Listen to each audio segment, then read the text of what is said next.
AC जो पत्तों की हैं उनको जो है वो इंतकाल बहुत तकलीफ दे जो है वो इंतकाल हुआ in the line of duty. और कल चीफ मिनिस्टर साहिबा जब कसूर तशरीफ लेके गई थी तो वहाँ पर उनको इत्तला मिली कि एसी जो पत्तों की हैं उनका इंतकाल हुआ है। और फुरकान साहब उनका नाम है। उनके बारे में भी मुख्तलिफ बातें चल रही थी। कुछ चीज़ें जो मेरे ज़ाती नॉलेज में आई मैं आपके साथ शेयर करना चाहती हूँ। उनको बाय द वे आज चीफ मिनिस्टर साहिबा ने सिविल अवार्ड जो है वो देने के लिए भी सिफारिश की है और उनकी फैमिली के साथ भी इज़हार ताज़ियत मैं चीफ मिनिस्टर साहिबा की तरफ से भी ज़रूर करना चाहती हूँ। उनको ब्रेन का कुछ प्रॉब्लम था और वो 3 दिन जो है वो सोए नहीं थे सैलाब ज़दगान की और ये तमाम सैलाब की ड्यूटी के दौरान।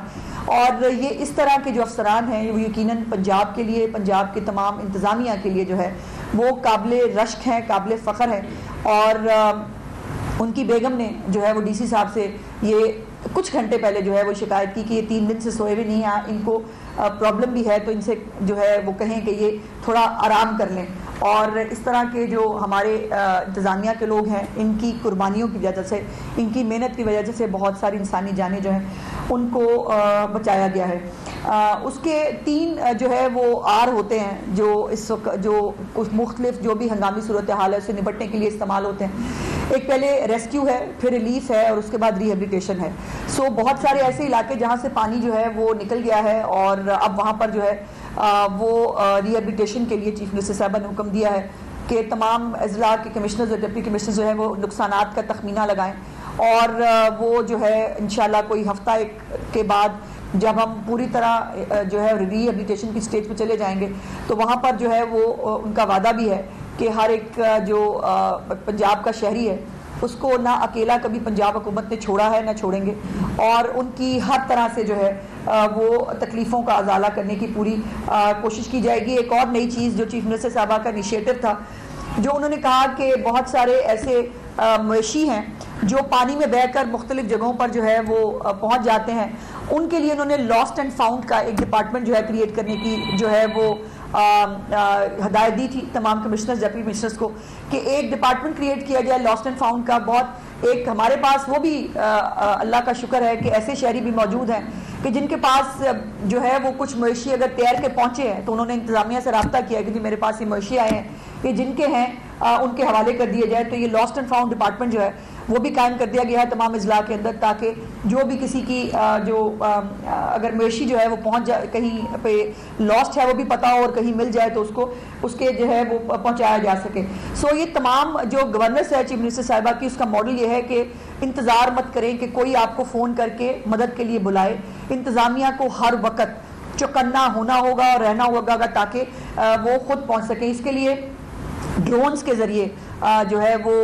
पानी के ऊपर से ड्रोन्स के ज़रिए जो है वो देखा जा रहा है कि आबादी के अंदर अगर कोई मवेशी है, अगर कोई फैमिली है जो स्टक है, उसको जो है बाजियाब कराया जाए। और अभी तक जो है वो मुझे ये कहते बहुत खुशी है कि हज़ारों लोगों को जो है वो थर्मल टेक्नोलॉजी के ज़रिए भी और ड्रोन्स के ज़रिए भी जो है वो रेस्क्यू किया गया है उनको। और जो इस वक्त रिलीफ कैंप्स के अंदर लोग मौजूद हैं, बहुत सारे ऐसे लोग हैं जो अपने घर छोड़ना नहीं चाहते। यकीनन ये बात समझ में आती है, अपने घर छोड़कर निकलना आसान काम नहीं होता। जो लोग नहीं छोड़ पाए, नहीं छोड़ना चाहते, चीफ मिनिस्टर साहबा का हुक्म है कि उनको कुक्ड फूड भी और ड्राइड राशन भी जो है उनके घरों तक पहुंचाया जाए, जिसको कश्तियों के ज़रिए और मुख्तलिफ जो अरेंजमेंट्स के ज़रिए उनको वहाँ पर पहुँचाया जा रहा है। जो रिलीफ कैंप्स हैं वहाँ पर जो हद्दुल इम्कान बेसिक फैसिलिटीज़ हैं वो तमाम जो है वो दी जा रही हैं। 2-3 चीज़ें टेंट सिटीज़ जो हैं वो भी जो है चीफ मिनिस्टर साहबा का हुक्म था कि इंडिविजुअल टेंट्स की बजाय टेंट सिटी बनाएं, ताकि एक ही जगह पर लोग मौजूद हों, वहाँ पर उनको कैटर करना, वहाँ पर उनको जो मेडिकल रिलीफ है वो देना वो मुमकिन होगा। 1-2 चीज़ें जो सोशल मीडिया के ज़रिए जो है वो आई सामने। देखिए, एक तो ये वक्त नहीं है कि जब किसी भी किस्म की सियासत या किसी किस्म की गंदी और घटिया प्रोपेगंडे का जवाब दिया जाए, बिकॉज अभी ये ना मौका है ना हमारे पास इतना टाइम है कि ये किया जाए। लेकिन कुछ चीज़ें जो तस्हीह के लिए ज़रूरी हैं वो मैं आपके साथ ज़रूर शेयर करना चाहती हूँ। एक खबर रिपोर्ट हुई थी कि एक कैंप के अंदर ख़वातीन टेंट के अंदर मौजूद थी और उन्होंने कहा कि उनके पास टॉयलेट की सहूलत नहीं है, जिसके ऊपर चीफ मिनिस्टर साहबा ने फ़ौरन एक्शन भी लिया। उन्होंने चेक किया कि जब ये एक इंस्ट्रक्शंस हैं, इवन मोबाइल टॉयलेट्स जो हैं वो भी चीफ मिनिस्टर साहबा ने मेक श्योर करने के लिए कहा है कि मोबाइल टॉयलेट्स जो हैं वो भी रिलीफ कैंप्स के जो है वो इर्द गिर्द होने चाहिए, अदरवाइज स्कूल्स जो हैं उनको इस्तेमाल किया जाए एज रिलीफ कैंप्स। सो जब पता किया तो वो एक निजी इदारे की तरफ से कैंप्स लगाए गए थे जिसके अंदर वो खवातीन मौजूद थी जिनके पास टॉयलेट की सहूलत नहीं थी, तो उनसे गुजारिश की गई कि बराए मेहरबानी आपने ये जो कैंप्स लगाए हैं इसके ऊपर इनकी जो बुनियादी, और ये बुनियादी ज़रूरत है टॉयलेट होना, तो उसको मेक श्योर किया जाए। बट उसके ऊपर प्रोपेगेंडा हुआ, उस पर बहुत सारी अजीबोगरीब बातें हुई। जैसे मैंने कहा कि अभी मेरे पास प्रोपेगेंडा का और फजूल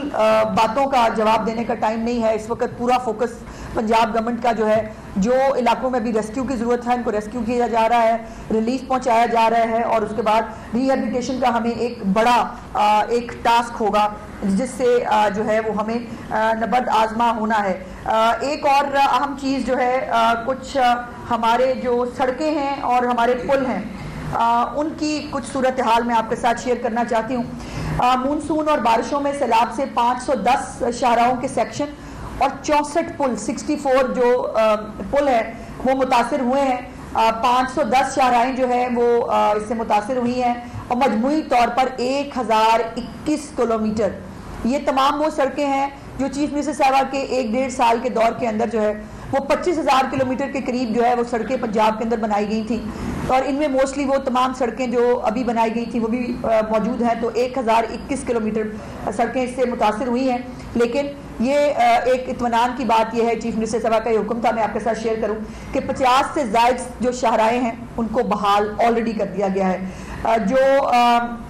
64 पुल हैं उनमें से 40 को मुरम्मत करके उसके ऊपर भी ट्रैफिक जो है वो चला दी गई है, और 24 पुलों का जो मुरम्मती काम है वो बहुत तेज़ी से इस वक्त जारी है। इंशाल्लाह ताला उसको भी आने वाले दिनों में कंप्लीट कर लिया जाएगा। तो ये कुछ चीज़ें थी जो आपके साथ शेयर करनी ज़रूरी थी। इसलिए मैं सिर्फ एक गुजारिश आपसे करना चाहती हूँ कि ये एक कुदरती आफत है जिस पे हम सबको मिलकर जो है इसका मुकाबला करना है। आप भी उतनी ही तकलीफ महसूस करते हैं अपने पंजाब के बहन भाइयों के लिए, इवन पूरे पाकिस्तान में जहाँ पर भी ये सैलाब जाएगा, सिंध में जाएगा, अब यहाँ से पंजाब से होकर वहाँ के लोगों के लिए भी जो है वो उतनी ही तकलीफ है। सो हम सबको मिल के इसका मुकाबला करना है। इस वक्त सनसनी खेजी का, इस वक्त इश्तियाल अंगेजी का, इस वक्त प्रोपेगेंडा और बदतमीजी का टाइम नहीं है। इस वक्त रिलीफ देने का टाइम है और लोगों के साथ मुश्किल वक्त में खड़े होने का टाइम है, जिसके लिए चीफ मिनिस्टर साहिबा खुद हर जगह पर खुद जा भी रही हैं और खुद जाकर जो है वो तमाम मामलात को देख भी रही हैं, बिकॉज वो बिलीव करती हैं कि सब अच्छा की रिपोर्ट जो उनको दी जाए अगर दफ्तर के अंदर बैठ के, तो वो उसको बिलीव नहीं करती। वो खुद जाकर हर चीज़ को मॉनिटर करती हैं, हर चीज़ को देखती हैं, और आज भी वो जंग के इलाके में मौजूद हैं। शुक्रिया। अच्छा मैडम, एक अहम प्रोजेक्ट है, अनप्रेसिडेंटेड सैलाब आया जी, उसके बाद वहाँ पे बहुत सारी सरकारी सोसाइटीज भी हैं और निजी सोसाइटीज भी हैं, और ज़्यादातर नुकसान उन सोसाइटीज का हुआ है जो गालिबन वहाँ पे वो स्टैम्प पेपर के जरिए फरोख्त किया कुछ प्राइवेट लोगों ने,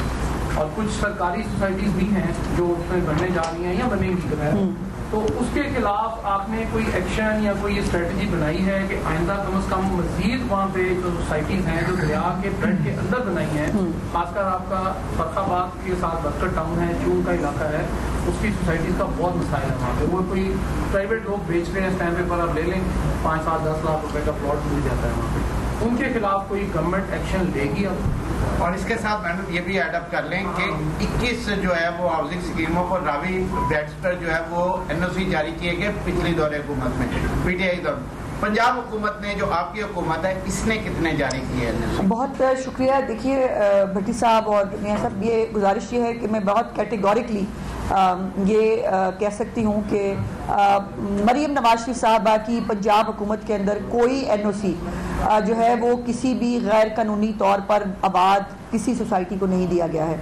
और इसके ऊपर उनकी पॉलिसी बड़ी क्लियर है। जो नई आबादियाँ आपने बनने की बात की, नई आबादियाँ जो हैं वो यकीनन एक ऑर्गेनाइज तरीके से, जो हमारा रूडा है, जो एक ये प्रोजेक्ट शुरू किया गया था, उसके अंदर जो है ये इस पानी को, जो पानी सैलाब के ज़रिए आता है उसको स्टोर करने के लिए उसमें बड़ी जो जगह है वो फॉरेस्टेशन के लिए है, और ये तमाम जो है ये उसके प्रोजेक्ट का हिस्सा है। बाय द वे कल जो रूडा के CEO हैं उन्होंने भी कल आके ये बात की कि कोई भी गैर कानूनी जो NOC है ना गवर्नमेंट ऑफ पंजाब ने इस दौर हुकूमत में दिया है और ना हम देने का इरादा रखते हैं। फरखाबाद की चूँकि शादरा की जो आपने बात की, ये वो आबादी है जो क़याम पाकिस्तान से पहले ये बारादरी के इर्द गिर्द जो है वो बनाई गई थी और ये इस आबादी का कोई भी रिकॉर्ड कहीं पर भी किसी जगह पर मौजूद नहीं है, लेकिन लोग यहाँ साल साल से बसते हैं। अब ये चीफ मिनिस्टर साहबा का हुक्म है कि जैसे ही हम इस रेस्क्यू और उससे फेज से गुजरते हैं तो वो दोबारा इसके ऊपर पूरे पंजाब अक्रॉस द बोर्ड पूरे पंजाब के लिए जो है तमाम डिप्टी कमिश्नर्स को तैयारी करने के लिए कह दिया गया है कि वो अपना ये पूरी तैयारी करके लाएं कि कौन कौन से रिवर बेड के ऊपर कौन कौन सी आबादियाँ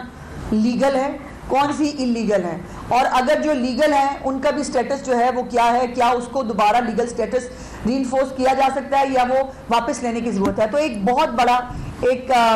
तैयारी और मास्टर प्लान के तौर के ऊपर इंशाल्लाह पंजाब गवर्नमेंट इसके सामने आएगी।